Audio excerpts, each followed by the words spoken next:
Türkiye'de muhtarlarla ilgili bir seçim kanunu olmadığından kaynaklıdır.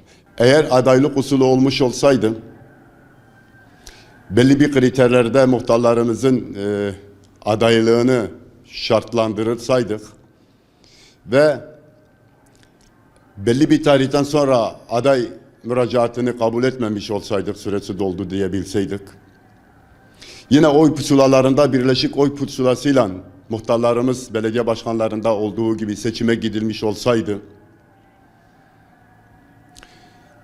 öyle tahmin ediyorum ki bu tür olaylar yaşanmayacaktı.